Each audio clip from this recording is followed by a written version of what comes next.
Hello दोस्तों, स्वागत है आप सभी का एक नई बहुत ही बेहतरीन वीडियो में। आज की वीडियो क्लास 12th हिंदी की मोस्ट इम्पॉर्टेंट वीडियो होने वाली है। अगर ये वीडियो आप लोगों ने देख लिया तो समझिए कि बोर्ड एग्जाम में 95% नंबर लाने से आपको कोई रोकने वाला नहीं है। तो चलिए वीडियो को स्टार्ट करते हैं। तो अगर आप लोग बोर्ड एग्जाम 2024 देने वाले हैं और आप चाहते हैं कि हिंदी में आपके 95% प्लस मार्क्स लाएं तो आपको ये वीडियो लास्ट तक देखनी पड़ेगी। ठीक है, अगर ये वीडियो आप लोग देख लेते हैं तो डेफिनेटली 100% गारंटी के साथ आप 95% फोड़ कर ही आओगे, क्योंकि मैं आपको बहुत ही मोस्ट इम्पॉर्टेंट ट्रिक्स बताने वाला हूँ। अगर इन ट्रिक्स को अगर आप लोगों ने फॉलो कर लिया तो डेफिनेटली आपके 95% मार्क्स आएंगे ही आएंगे। बस आप लोगों को मेरे साथ कोऑपरेट करना है, वीडियो को लास्ट तक ज़रूर देखना है। कुछ ऐसी सीक्रेट टिप्स बताऊंगा, अगर आप लोगों ने फॉलो किया तो डेफिनेटली आप ला सकते हैं 95। कोई बहुत बड़ा तोप नहीं है, हर बच्चा लाएगा। ठीक है, बस आपको वीडियो को लास्ट तक देखना है। उससे पहले चैनल पर नए हो तो सब्सक्राइब कर लीजिए और वीडियो अच्छी लगे तो लाइक कर देना। ठीक है, तो चलिए स्टार्ट करते हैं।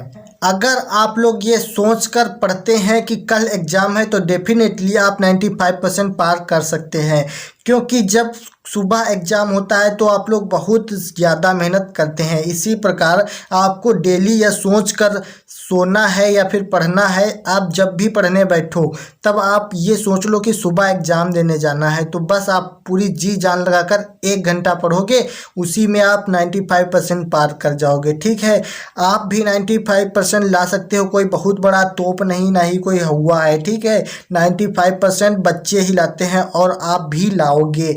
बस आपको मैं जो टिप्स देने वाला हूँ इनको फॉलो करना है और जो बताऊँगा सिलेबस, वो सिलेबस को कवर कर लेना है बस। ठीक है, तो कुछ 40 से 50 नंबर, आपको 40 नंबर समझ लीजिए फिक्स होते हैं। वो हर बार पूछा जाता है, वो अभी इस वीडियो के लास्ट तक बता दूंगा। वो 40 नंबर अगर आप तैयार कर लेंगे तो फ्री के 40 नंबर मिलेंगे और 60 नंबर में आपको 65 यानी कि 55 नंबर लाने बचेंगे। ठीक है, तो वीडियो को देखते रहिए। चलिए स्टार्ट करते हैं।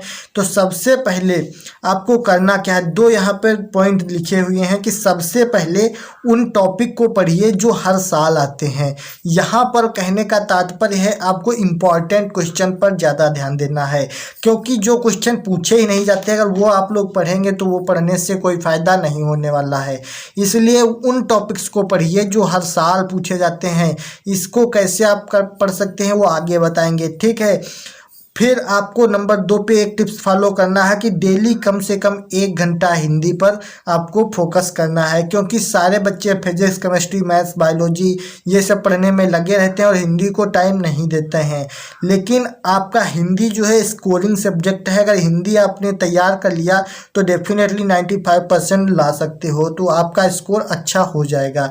इसलिए डेली कम से कम 1 घंटा हिंदी को ज़रूर देना है। ठीक है, अगला है कि यहाँ पर क्वेश्चन बैंक से ज़रूर पढ़ें। क्वेश्चन बैंक्स मार्केट में अवेलेबल हो चुकी हैं, तो आप लोग जल्दी से क्वेश्चन बैंक्स खरीद लीजिए। यानी कि अगर क्वेश्चन बैंक आप नहीं खरीदते हैं तो आपको बहुत सिर्फ सिलेबस पढ़ने से कोई फ़ायदा ज़्यादा नहीं होगा। ठीक है, तो अगर क्वेश्चन बैंक से पढ़ोगे उसमें आपको इम्पॉर्टेंट क्वेश्चन मिल जाएंगे, प्रीवियस ईयर मॉडल पेपर मिल जाएंगे, वो सब आपको सॉल्व करना है। यहीं पर 4 नंबर पे है कि प्रीवियस ईयर पेपर को सॉल्व करना है। जब प्रीवियस ईयर पेपर को सॉल्व करोगे तो इससे आपको पूरा पैटर्न पता चल जाएगा कि हिंदी का पेपर किस प्रकार से पूछा जाता है। यही आपको क्वेश्चन बैंक बहुत मदद करेगी। ठीक है, तो क्वेश्चन बैंक आपको बहुत सारे बच्चे पूछते हैं किस प्रकाशन का लेना है, तो आप प्रकाशन आपका जो अच्छा लगे वो ले सकते हैं। बस आपको लेना है, आप चाहे तो विद्या ले सकते हैं या फिर मास्टरमाइंड ले सकते हैं, जो आपको अच्छा लगे। ठीक है, मैं किसी का प्रमोशन नहीं कर रहा हूँ। तो यहाँ पर प्रीवियस ईयर क्वेश्चन पेपर को सॉल्व करना है और क्वेश्चन बैंक से ज़रूर पढ़ना है। ये 4 टिप्स अगर आप लोग फॉलो करते हैं तो डेफिनेटली 95% आप 100% गारंटी है कि लेकर आओगे। अगर ना आए तो जब पेपर हो तब मुझे इसी वीडियो में कमेंट करना कि 95% आए या नहीं आए। ठीक है, तो चलिए आगे बढ़ते हैं। तो यहाँ पर अब आपको हम पूरा सिलेबस एनालिसिस करेंगे कि किस टॉपिक से कितने क्वेश्चन का कौन सा प्रश्न आता है, किस प्रकार से प्रश्न पूछे जाते हैं, जिससे आपको पूरा पेपर समझने में आसानी होगी। ठीक है, तो चलिए स्टार्ट करते हैं। तो यहाँ पर 40 नंबर का आपका फिक्स रहता है, वो भी अभी लास्ट में बताएंगे, तो इसलिए वीडियो को ज़रूर देखना लास्ट तक। तो सबसे पहले यहाँ पर आपका पेपर जो है वो 2 खंड का और खा 2 खंडों में विभक्त होता है। ठीक है, तो आपको का खंड में आपका पूरा गद्यांश आता है और खा खंड में आपका संस्कृत से लेकर व्याकरण तक पूरा आ जाता है। तो यहाँ पर सबसे पहले हिंदी के बहुविकल्पी प्रश्न आपके 10 नंबर के पूछे जाते हैं। ये जो मार्क्स लिखे हुए हैं ये समझ लीजिए नंबर हैं आपके। तो हिंदी के बहुविकल्पी प्रश्न यानी हिंदी साहित्य का इतिहास, उनकी लेखक कृतियाँ, ये सब कुछ जो होता है ये सब आपका 10 नंबर में बहुविकल्पी में पूछा जाता है। तो इसलिए बहुविकल्पी तैयार करना बहुत ही इम्पॉर्टेंट होता है। अब बहुविकल्पी तैयार करने की कोई ट्रिक तो है नहीं। अब आपको डेली 10 से 15 क्वेश्चन तैयार करना है, तो जब तक पेपर आएगा आप बहुत ही यानी कि 1 से 2000 क्वेश्चन तैयार कर लोगे, उतने में ही आपका फंस जाएगा। ठीक है, तो आपको डेली 20 क्वेश्चन बहुविकल्पी तैयार करते रहना है। इसमें बस 15 मिनट काम लगेगा और कुछ नहीं। उसके बाद में नंबर 2 पे यहाँ पे पूछा जाता है महत्वपूर्ण गद्यांश। अब महत्वपूर्ण गद्यांशों में आपको 2 गद्यांश यानी 2 चैप्टर्स के गद्यांश आपको कवर करने हैं। तो सबसे पहला आपका राष्ट्र का स्वरूप और दूसरा है अशोक के फूल।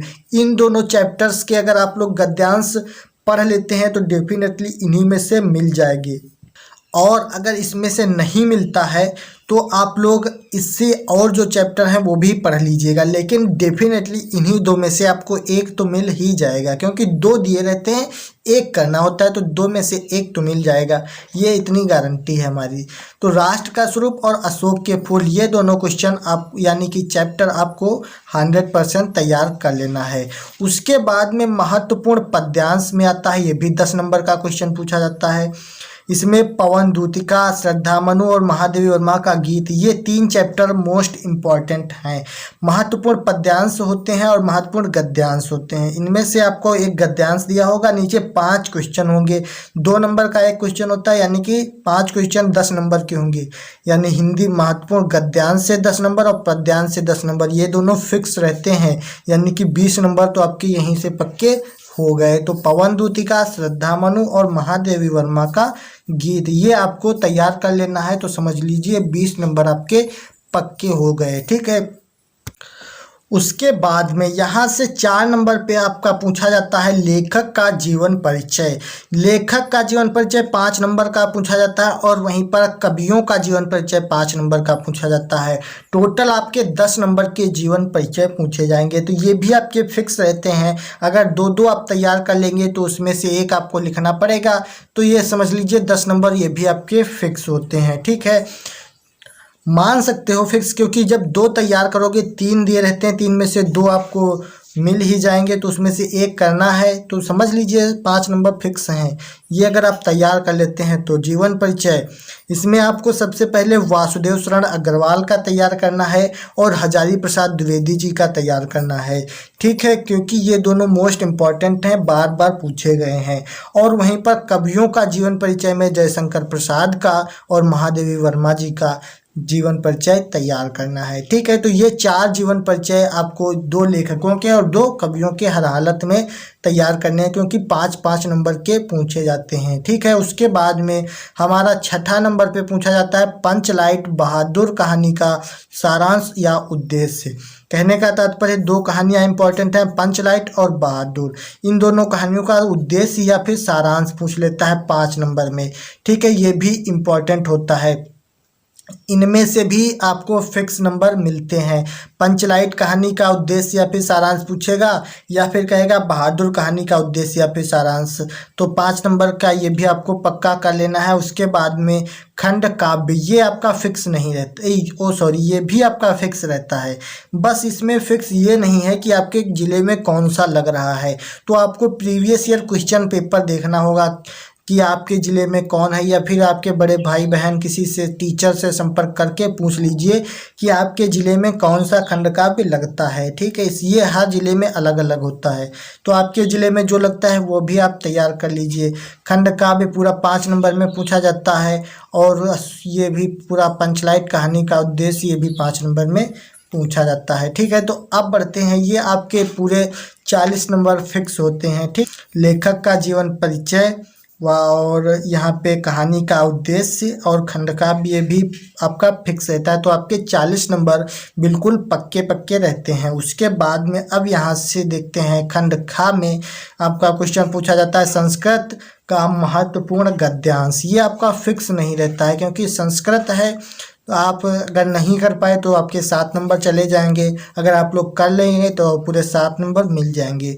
तो इनमें से संस्कृत के महत्वपूर्ण गद्यांशों में सबसे पहला आपका चैप्टर है संस्कृत भाषाया महत्वम, और दूसरा है महामना मालवीय। ये दोनों चैप्टर अगर आप लोग तैयार कर लेते हैं तो डेफिनेटली आपको संस्कृत का महत्वपूर्ण गद्यांश जो है इसी में से मिल जाएगा। ठीक है, ये दोनों आपके 7 नंबर में पूछे जाते हैं क्वेश्चन। इसमें से क्या होगा, संदर्भ लिखना होता है और हिंदी अनुवाद करना होता है। गद्यांश दिया रहेगा, उसका संदर्भ लिखना होगा और हिंदी अनुवाद करना होगा। ठीक है, तो ये आपको तैयार करते रहना है। उसके बाद में आपका संस्कृत का महत्वपूर्ण पद्यांश भी 7 नंबर का पूछा जाता है।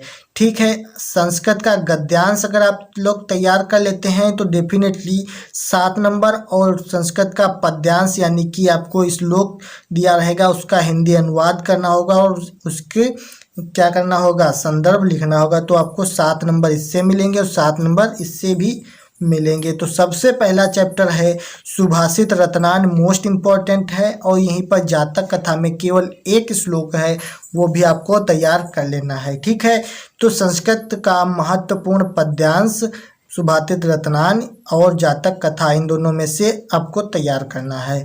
मोस्ट इम्पॉर्टेंट होते हैं, 7-7 नंबर का होता है। अगर ये आप सुभाषित रत्नान तैयार कर लेते हैं तो एक ही चैप्टर से आपको 7 नंबर पूरे पक्के हो जाएंगे। ठीक है, अगला हमारा है महत्वपूर्ण मुहावरे और लोकोक्तियाँ। ये आपकी 2 नंबर में पूछी जाती हैं, महत्वपूर्ण लोकोक्तियाँ और मुहावरे, और यहीं पर एक आपका पूछा जाएगा अपठित गद्यांश। गद्यांश सॉल्व करने में ज़्यादा दिक्कत नहीं होगी, ये भी आपका 5 नंबर में पूछा जाता है। यानी कि गद्यांश दिया रहेगा और उसका नीचे क्वेश्चन होंगे, उसको हल करके आपको कोई आंसर लिखना होता है, ये आप कर लेंगे क्योंकि ऊपर गद्यांश है उसी में से छांट कर लिखना है। और यहीं पर वाक्य संशोधन, ये भी आपका 2 क्वेश्चन पूछे जाते हैं 2 नंबर के। वाक्य संशोधन यानी गलत वाक्य दिया होगा उसको सही करना होगा, ये सब कॉमन सेंस वाली चीज़ें हैं, आप लोग कर लेंगे हिंदी व्याकरण। उसके बाद में ये आपका फिक्स रहता है रस, छंद और अलंकार। ये हर हालत में 2 नंबर के रस पूछे जाएंगे, 2 नंबर के छंद और 2 नंबर के अलंकार। ये 2-2 नंबर के तीनों क्वेश्चन पूछे जाते हैं। तो रस आपको सारे तैयार करना है, छंद तैयार करना है और अलंकार तैयार करना है। अगर इनमें से किसी पर भी वीडियो आपको चाहिए तो कमेंट कर देना, सब पर वीडियो बना दूंगा आप अगर कमेंट करते हैं तो। ठीक है, रस, छंद और अलंकार आपको 6 नंबर दिलाएंगे, इसलिए इनको ज़्यादातर तैयार करना है। और यहीं पर हमारा 14 नंबर का क्वेश्चन है पत्र लेखन। मोस्ट इम्पॉर्टेंट है पत्र लेखन, आपका पूरा 5 नंबर का टॉपिक होता है। बस इसमें आपको जिस प्रकार से एप्लीकेशन लिखते हैं उसी प्रकार से पत्र भी लिखना पड़ता है। तो पत्र लिखना आपको सीखना पड़ेगा कि किस प्रकार से पत्र लिखा जाता है। और वहीं पर आपका निबंध आ जाता है 15 नंबर पे, मोस्ट इम्पॉर्टेंट 15 नंबर टॉपिक है। ये आपके बोर्ड एग्जाम में 9 नंबर में पूछा जाता है। ठीक है, तो यहाँ से 9, 5, 14 नंबर तो आपके बिल्कुल ये भी फिक्स होते हैं, यानी कि 40 से 50 नंबर आपके फिक्स होते हैं। इसमें से आपको मिल ही जाएगा अगर आप थोड़ा सा ध्यान देंगे तो। कैसे, पत्र लेखन, आपको पत्र लिखना आना चाहिए कि किस प्रकार से लिखा जाता है, और निबंध लिखना आना चाहिए कि किस प्रकार से निबंध लिखा जाता है। निबंध लिखने की सही विधि क्या होती है, सबसे पहले आपको रूपरेखा, फिर उसकी प्रस्तावना, उसके बाद में उसके प्रकार ये वगैरह वगैरह सब लिखकर और अंत में उपसंहार लिखना होता है, तब जाकर आपको पूरे 9 नंबर मिलते हैं। ठीक है, तो इस प्रकार से आपको देख लेना है कि किस प्रकार से निबंध लिखना है। ये सारी वीडियो अगर आप लोग चाहते हैं तो चैनल पर वीडियो बनी हुई है, वो देख सकते हैं। और यहीं पर निबंध है पर्यावरण प्रदूषण और बेरोजगारी की समस्या, भारत में जनसंख्या वृद्धि। ये कुछ 2-3 कारण हैं, इन पर अगर आप लोग तैयार करते हैं तो इनमें से एक मिलने के चांसेस बन जाते हैं। ठीक है, तो उम्मीद करते हैं पत्र लेखन, निबंध लेखन ये सब आप लोग सीख लेंगे तो डेफिनेटली आपके 40 से 50 नंबर फिक्स रहेंगे। और अगर ये पूरा जितना मैंने आज बताया है ये सब कुछ आप तैयार कर लेते हैं तो 95% प्लस आपको लाने से कोई रोकने वाला पैदा नहीं हुआ है। ठीक है, तो चलिए आज की इस वीडियो में इतना ही। अगर जिस टॉपिक पर वीडियो चाहिए कमेंट कर दीजिए, उस टॉपिक पर वीडियो मिल जाएगी। तो वीडियो पसंद आए तो लाइक करें, चैनल पर नए हो तो सब्सक्राइब कर लें। चलिए टेक केयर, बाय बाय।